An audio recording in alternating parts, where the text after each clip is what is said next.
I also believe, Shiva, that you teach a lot of courses around conflict management and change management, and I think a lot, and there are broader categories of management that areas of management that you may be teaching your students.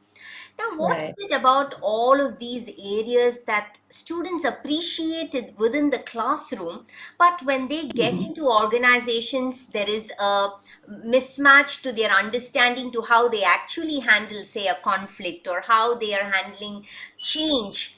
How? Mhm. What's your thoughts around this?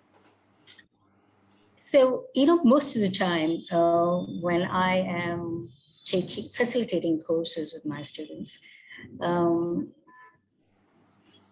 they have never ever thought. We use the words trust, we use the word conflict, we use the word leadership, or we use the word integrity, right?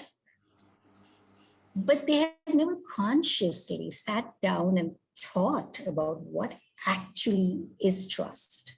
They Hmm. haven't really been able to define what is integrity, Hmm. all right, and what is power, and how is authority different from power, or how does one gain influence, right? So when you start exploring these concepts with them, suddenly it's a lot of aha moments for them. They literally light up and say, oh, I never thought of it this way, Correct. right? And when that starts happening, I think that's when the magic happens in the room. And they say, okay, I never thought about it this way. I could have handled the situation in a different way had I known this, Correct. right? Correct. So, what I enjoy doing in my classes when I'm facilitating these courses is take them through experiential exercises when they have a lot of aha moments. Hmm. Because without those aha moments and that experiential learning that happens within them, it just becomes a mere lecture. Correct. And coaching, in a way, has helped me enhance my teaching skills too, because Correct. now I know how to make them go through a particular conversation and what is it that I want that what is it that they could arrive at because of the questions that I'm asking them. Correct. Yeah. Correct. But when they go back to, when they say, when you go back to work environments and start Mm. applying what you have learned, still there Mm. is sometimes you see people are unable to address conflict. I still Yes. have leaders whom I coach who say, look, I am a S man because I am unable to handle conflict with my Correct. peers.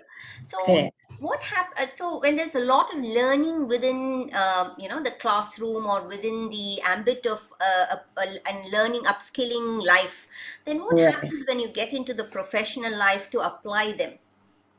So let's take an example. When we talk about conflict, we say there are different ways you could handle conflict. Majority of them boil down to these five, which is either you compromise, you avoid, Yeah. you accommodate, Correct. you compete, Mm. or you collaborate. These are the only five options essentially, and everything would be a combination of these at the end of the permutations and combinations. So there are times when it's right to compete, and there are times when you should collaborate. But do you have the skill sets to allow people to come into your domain or area of expertise and say, I probably don't know enough here. Could we collaborate on this? Correct. Is there also is an issue of ego, right? How do I go ahead and ask for collaboration? Or if somebody comes to me, why should I collaborate? What's in it for me? Correct. Right? So that's where a person has to first look into himself and say, what is it that I am offering? Because what's within is without, right? Outside of you too. So you're kind of at times preventing people to collaborate with you because of the beliefs that you have, because you believe that if I collaborate with somebody else will take away the credit from me, Correct. right? So the whole journey, when you even talk to a coach, is also about becoming secure within yourselves, right?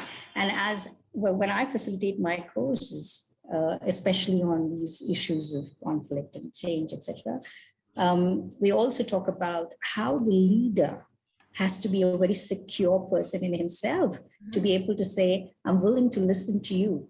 All right. And I'm willing to collaborate with you if the idea is acceptable to the majority of us. If the leader himself is a very insecure person, he's not going to allow anybody else to shine. Correct. Correct. Right.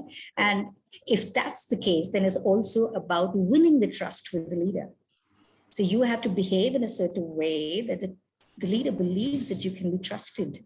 Because if he sees mixed signals coming from you, he's not going to trust you. So you can't just blame one party. And that's been the essential cornerstone in the conversations I have even with the students who have passed out, and they come back to me and say, ma'am, this is the problem that I'm facing. How should I handle this, right?